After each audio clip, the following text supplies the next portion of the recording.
The SEC has started an all-in political battle over crypto. The SEC's lawsuits against Binance and Coinbase are likely to be played across the U.S.'s legal and political system over several years, says Michael Casey. The Securities and Exchange Commission's lawsuits against Binance and Coinbase this week have set up a high-stakes battle that will engage all three branches of the U.S. government in a competition for power, determine whether the crypto industry will decamp the U.S.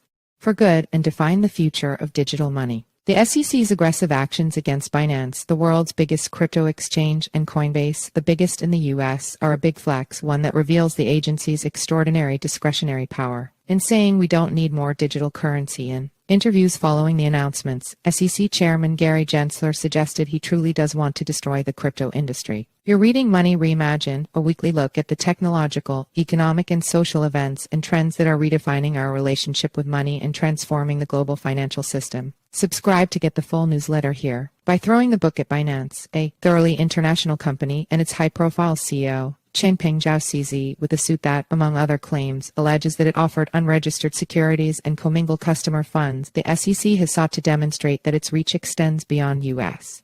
borders. And with the Coinbase case, it is quite clearly taking aim at a much wider set of players than just that one defendant. The case is premised on the notion that most of the securities traded on the San Francisco-based exchange are unregistered securities, creating legal concerns for the likes of Algorand, Polygon, and Solana. The actions directly go after the centralized finance CeFi system on which Binance's and Coinbase's custodial models are based, and indirectly, some of the main protocols on which decentralized finance DeFi depends. But this is far from a slam dunk for the second. For one, the cases likely won't be decided or settled for many years, if the SEC's 3-year-old case against Ripple Labs is any indication. Both Coinbase and Binance are vowing to fight hard in court, which will leave the Commission's resource-challenged enforcement team stretched under a massive workload. And the SEC's hardline approach does not enjoy widespread support in other areas of the U.S.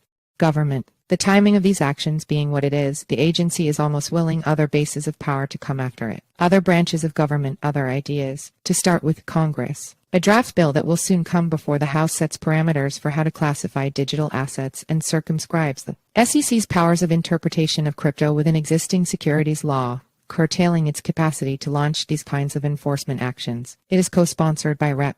Patrick McHenry RNC, the chair of the House Financial Services Committee, who has been critical of Gensler's aggressive actions against the crypto industry, and Rep.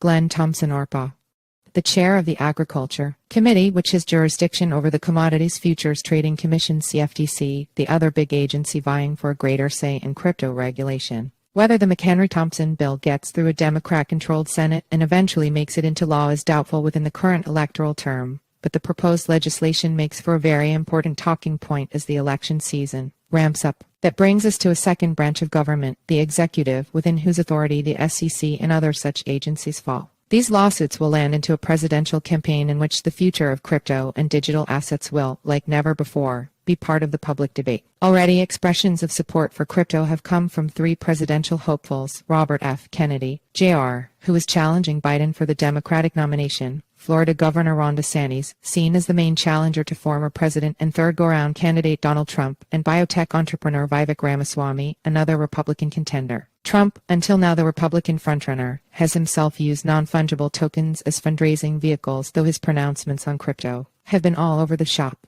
Of course, his indictment on federal charges Thursday evening raises big questions around his candidacy.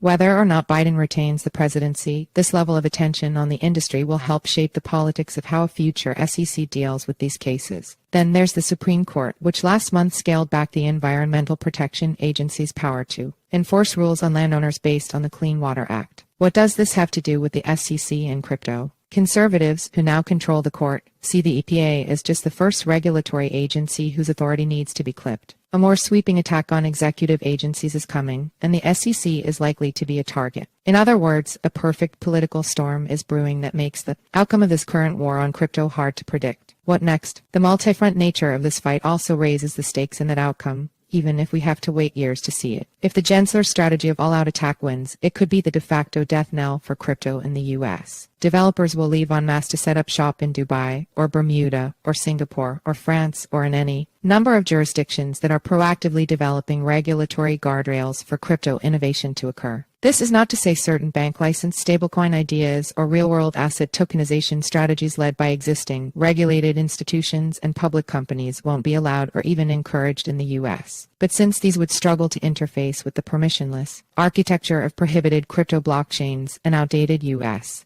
capital market might struggle to compete with the new models of programmable money and decentralized governance being fostered elsewhere. Alternatively, the passage of time and the mounting counteroffensive from crypto's supporters in Congress and in the courts could quash this wave of attacks. But to what end? If such a victory just further entrenches politicization and partisanship around this issue, the bigger, most important battle for mainstream acceptance and adoption will still need to be fought. What's needed for all of our peace of mind is for the crypto topic to transcend politics. It would be nice to think that this would happen organically because, after all, this is a technology. It should be apolitical. But sadly, it's going to be up to the crypto community to engineer. There should be a focus on education efforts, which show real use cases and demonstrate the benefits to humanity from this industry's approach to decentralized value exchange and data sharing. We must try to ignore the theater in Washington, not to disengage with the political process, but to figure out how to do so in a way that can appeal to both sides. A part of that is to focus on a positive narrative. Surely, in an age of great uncertainty around climate, geopolitical tensions, and the encroachment of artificial intelligence into society, there'd be a market on both sides of the political aisle for such a story.